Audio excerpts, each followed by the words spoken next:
नमस्कार दोस्तों। पिछले अध्याय में हमने आपको बताया था ब्रिटिश अधिनियमों के अंतर्गत बने इस भारत के बारे में। अब कैबिनेट मिशन की संस्तुति पर जिस भारत के निर्माण का कार्य आरंभ हो गया, उस भारत में कौन कौन लोग उस संविधान सभा में बैठेंगे और उस संविधान सभा में किस तरह से होगा भारत का संविधान, ये तय किया जाना है। आज का वीडियो हम उन्हीं तारीखों पर भारत के संविधान के निर्माण तक की गतिविधियों पर बनाने वाले थे। 9 दिसंबर 1946। आपको पहले ही बताया गया था कि संविधान सभा के लिए हुए चुनाव में 389 मेंबर्स चयनित हुए थे, जिनका एक चुनाव कराया गया था। तब अब देखा जाए, संविधान सभा के लिए सबसे पहले जो हमारा प्रथम विचार था वो एक एम.एन. रॉय द्वारा लिया गया था। ये 1934 में लिया गया था। इंटरेस्टेड बात तो ये थी, ये वामपंथी विचारधारा के थे, लेफ्टिज्म जिसको हम आज बोलते हैं। उनके विचार में था कि भारत के संविधान का निर्माण कार्य आरंभ हो। तब भारत शासन अधिनियम 1935 में भी ये मांग उठी थी। त्रिपुरी सम्मेलन 1939 का, तब नेहरू जी द्वारा भी संविधान सभा के गठन के लिए बात की गई थी। तब अध्यक्ष सुभाष चंद्र बोस हुआ करते थे। उसके अतिरिक्त वयस्क हम अपने देश की सरकार कैसे चुनेंगे? राजतंत्र का तो खात्मा होना ही था, मगर एक बड़ा सवाल ये था, अगर हम लोकतंत्र स्थापित करेंगे तो कौन लोग उसमें मतदान करेंगे? तो ये तय किया गया कि जिसके पास बुद्धि और विवेक होगा ये समझने और जानने का कि क्या सही है और क्या गलत है, या देश में किसको भागीदारी सौंपनी है। तो 1940 में ही ये तय किया गया कि वयस्क मताधिकार के आधार पर ही हम अपनी अगली सरकार बनाएंगे। हालांकि ये वो दौर है जिस दौर में भारत की आज़ादी की अभी बात नहीं उठ रही है, क्योंकि भारत को आज़ादी कैबिनेट मिशन की संस्तुति के बाद ही मिलती है। वो हमने पिछले अध्याय में चर्चा किया था।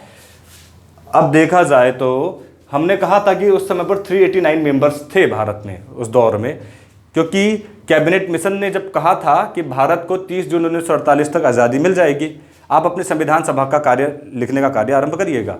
उस दौर में भारत की जो जनसंख्या थी 35 करोड़ थी। इतने मेंबर्स का होना ये प्रदर्शित कर रहा था कि तकरीबन 10 लाख मेंबर्स पर एक सदस्य को चयनित किया जाना था। ये चयनित हुए मतदान के माध्यम से 389 सदस्य। उसमें कांग्रेस पार्टी भी लड़ी और पाकिस्तान की मांग करने वाले मोहम्मद अली जिन्ना की मुस्लिम लीग भी लड़ी। ये आपको पहले से ही पता था, जो भारत बनेगा, जो संविधान सभा बनेगी, उसमें देशी रियासतों को ये छूट दी गई थी कि अगर वो भारत में सम्मिलित होना चाहती हैं तो वो भारत में सम्मिलित हो सकती हैं, अलग देश चाहती हैं तो अलग देश बना सकती हैं, मगर संविधान सभा में उनको सम्मिलित करने का विचार भी रखा गया। तब 292 सदस्य निर्वाचित किए गए थे। इनके लिए चुनाव होगा, चूँकि ये ब्रिटिश प्रांतों से आते थे, वो ब्रिटिश प्रांत जिन पर अंग्रेजों का सीधे प्रभाव था। मगर देशी रियासतों को भारत के संविधान सभा में सम्मिलित करने के लिए ब्रिटिश हुकूमत बाध्य नहीं कर सकती थी, क्योंकि उनके ऊपर उनका प्रत्यक्ष नियंत्रण नहीं था। और फिर लोकतंत्र के लिए 93 देशी रियासतों को भी चुना गया, मगर एक बड़ा स्पष्ट मत था कि इन देशी रियासतों को संज्ञान में लिया जाए, इनकी बातों को संज्ञान में लिया जाए। लेकिन जो भारत संविधान बनाएगा वो तो लोकतंत्रात्मक होगा। ऐसे में देशी रियासतें क्या अपने राजतंत्र को वहाँ पर चला पाएंगी? शायद यही एक वजह थी कि देशी रियासतें जल्दी से किसी भी भाग में सम्मिलित होना नहीं चाह रही थी। अब उनको या तो ज़बरदस्ती या भावनात्मक रूप से या किसी और माध्यम से भारत में शामिल कराने की प्रक्रियाएं चलती रही। ये इंटरेस्टेड बात थी उस समय पर भी कि जब भारत आज़ाद हुआ, उससे पहले भारत, क्योंकि जब भारत आज़ाद हुआ वो तिथि संविधान सभा के बाद आई। मतलब संविधान सभा तो 9 दिसंबर 1946 को ही शुरू हो गई थी और भारत को आज़ादी कब मिलती है? 15 अगस्त 1947 तक। संविधान सभा की पहली बैठक में मुस्लिम लीग ने प्रतिभाग नहीं किया था, क्योंकि कैबिनेट मिशन के अंतर्गत एक भारत आज़ाद होना था और पाकिस्तान की मांग करने वाले मोहम्मद अली जिन्ना एक भारत आज़ाद होगा इस पर कभी एकमत नहीं हो सकते थे, क्योंकि इसके अनुसार तो पाकिस्तान बनना नहीं था। जिस वजह से मुस्लिम लीग के इन जो निर्वाचित सदस्य थे, 208 सदस्य वो कांग्रेस के थे, मुस्लिम लीग के 73 थे। इन लोगों ने उस कैबिनेट मिशन का बहिष्कार किया था। लगभग 285 या 84 मेंबर्स ही उस समय पर प्रतिभाग कर रहे थे। अब आप कहेंगे क्या कांग्रेस पार्टी में मुस्लिम नहीं थे? कांग्रेस के इन 208 सदस्यों में से 4 मुस्लिम ही थे। अबुल कलाम आज़ाद जैसे बड़े वरिष्ठ और समझदार व्यक्ति तो भी इसी में हुआ करते थे।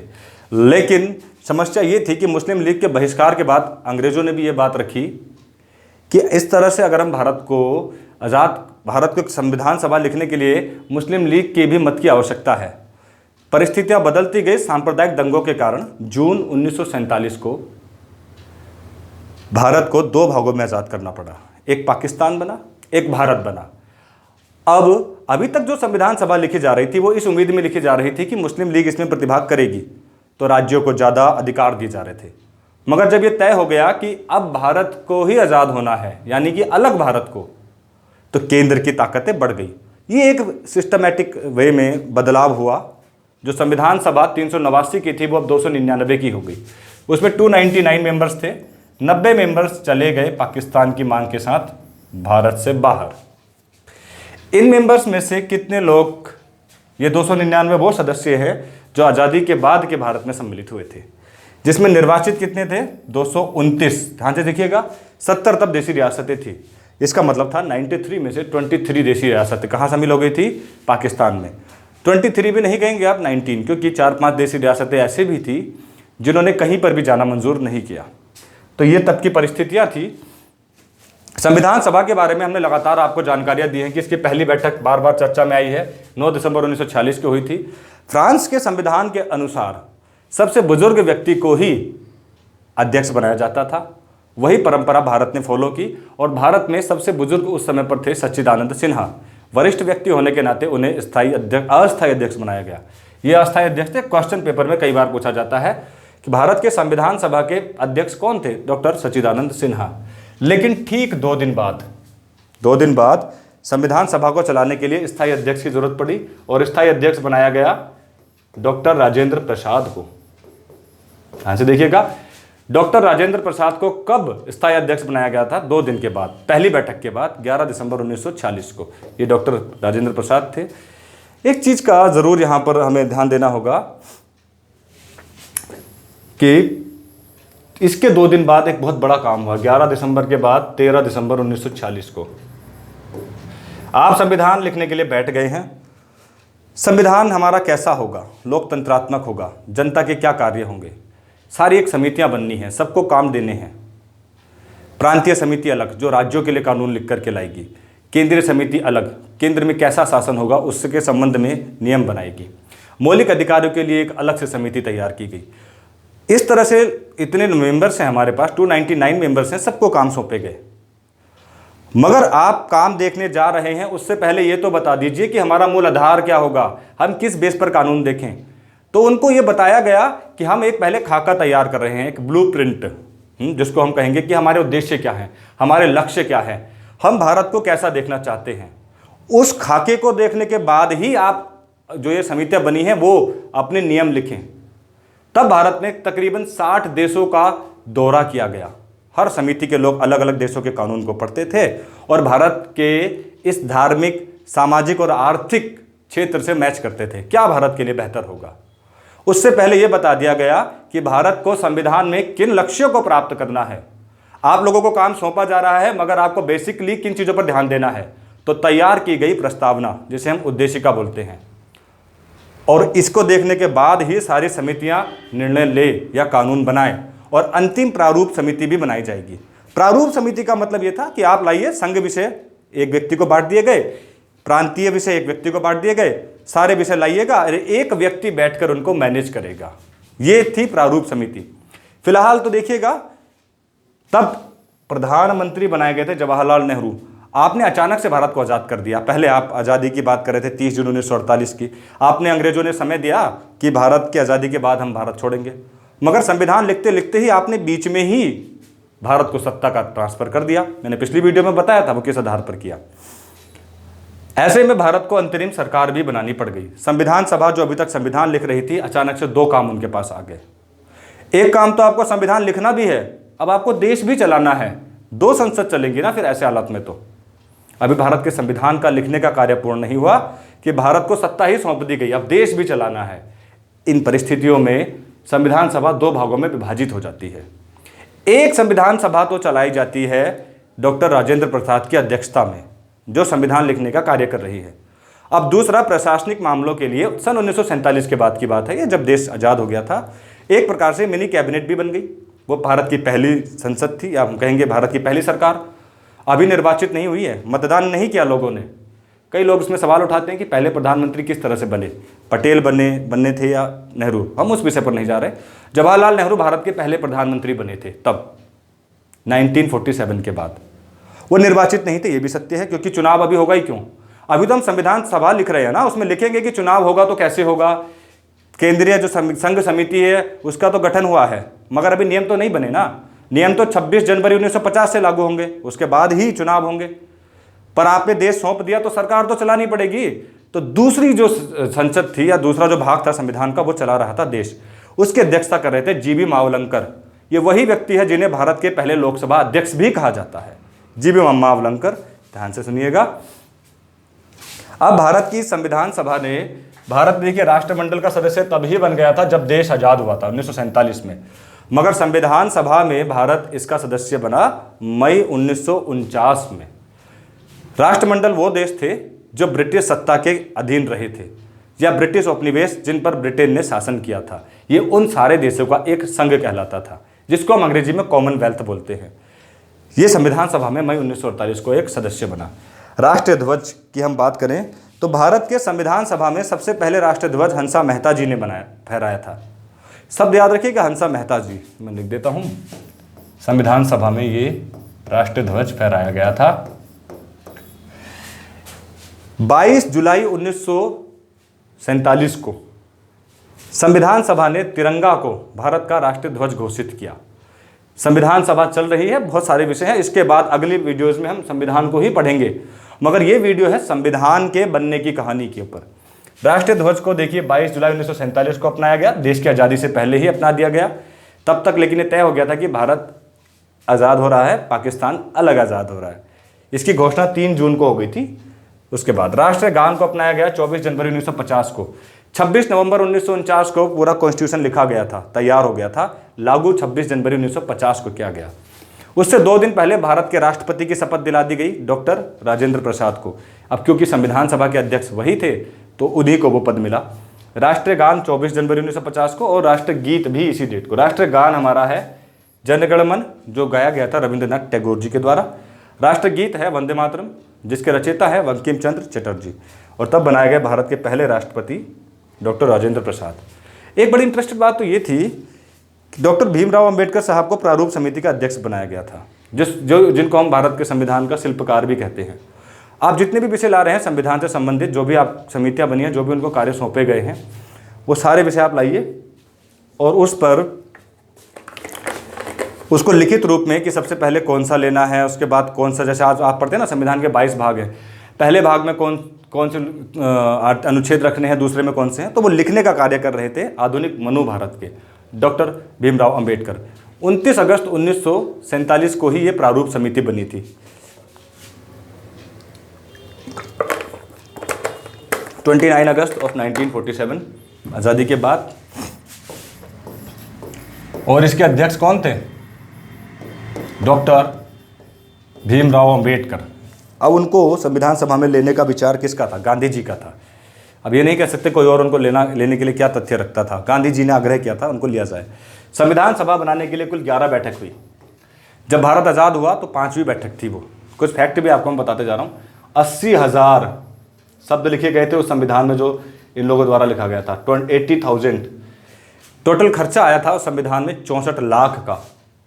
64 लाख का खर्चा था वो संविधान सभा को बनाने में लगा, इन्वेस्ट हुआ। तकरीबन 60 देशों का हमने दौरा किया था, इसमें लिखा है, अवलोकन हमने किया 60 देशों का। बहुत सारी बातें आपको मैं बताऊंगा अभी अगले भागों में। नागरिकता कहाँ से लिए हमने, मौलिक अधिकार कहाँ से लिए। प्रारूप समिति का हमने जिक्र किया कि इसकी अध्यक्षता सौंपी गई थी डॉक्टर बाबा साहेब भीमराव अंबेडकर जी को। और ये जब प्रारूप समिति तैयार की गई थी तो 4 अक्टूबर 1948 को इन्होंने प्रारूप बना दिया था। उस पर चर्चा की गई कि संविधान का ये प्रारूप समिति ने सारे खंड लिख दिए हैं, इसमें कोई संशोधन करना है तो बताइए। 2493 संशोधन किए गए उस प्रारूप में। उसके बाद कहीं जाकर के अंतिम रूप दिया गया। सवाल आपसे ये पूछा जा सकता है कि संविधान को अंतिम बार किसने पढ़ा? तो इसका राइट आंसर है डॉक्टर भीमराव अंबेडकर। डॉक्टर भीमराव अंबेडकर ही वो शख्स थे जिन्होंने संविधान को अंतिम बार पढ़ा था। और संविधान सभा की अंतिम बैठक भी तभी हुई थी जब राष्ट्रपति को शपथ दिलाई गई थी। कुछ विषय जिनके हम बार बार चर्चा कर रहे हैं कि संविधान सभा में किसको क्या क्या विषय मिले थे, उनके ऊपर भी यहाँ पर हम जानकारी ले लेते हैं। संघ शक्ति जो थी, यानी कि केंद्र से संबंधित कानून बनाने की शक्ति जो थी, उस समिति के अध्यक्ष थे पंडित जवाहरलाल नेहरू, जो भारत के पहले प्रधानमंत्री थे। संघीय संविधान समिति के भी यही अध्यक्ष थे। प्रांतों से संबंधित जो विषय थे उनके लिए समिति जो बनी थी, या उनके लिए जो कानून हमारे लिखे गए हैं आर्टिकल 52 से लेकर के 151 तक, उसके लिए थी प्रांतीय समिति, और इसके अध्यक्ष थे सरदार पटेल।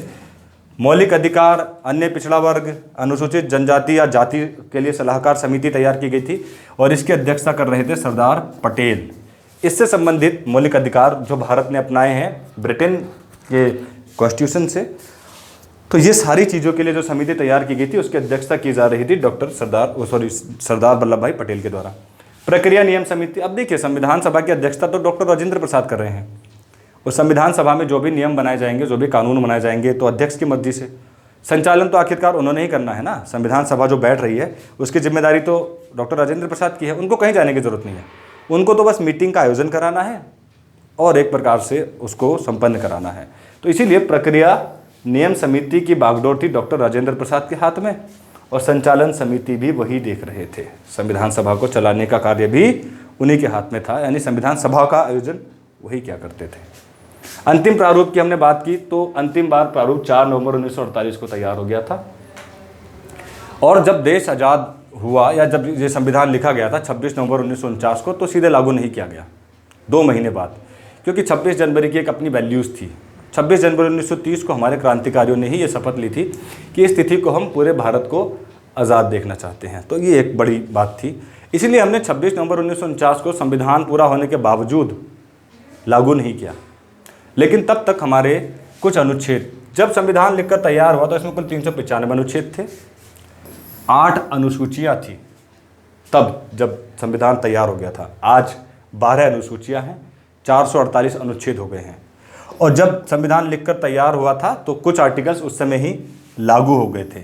अनुच्छेद 5, 6, 7, 8, 9, अनुच्छेद 60, ये अनिवार्य रूप से उस समय ज़रूरत भी महसूस हुई कि भाई तब तक ये कानून तो लागू ही कर दिए जाए, इतना इंतज़ार क्यों करना। 366, 367, 393, 392, 391, 380, 379, ये संविधान सभा के अंतिम जब बनकर तैयार हो गया था तब ये लागू कर दिए गए थे। तो मित्रों, ये सिस्टम था कि भारत का संविधान कब लिखना शुरू हुआ, 2 साल 11 महीने 18 दिन तक क्या क्या चलता रहा, हमने क्या किया इस देश को संविधान बनाने के लिए, ये सारी चीज़ें हैं जो हमने इसमें शामिल की। आपको बताने की कोशिश की अभी तक, जितनी पिछली वीडियोस को भी देखिएगा, कि संविधान सभा या संविधान तक हमें पहुंचने में कितने प्रयास करने पड़े। अब हम ये जानना ज़रूर चाहेंगे कि इस संविधान में क्या क्या लिखे हैं जिसके आधार पर आज देश चल रहा है।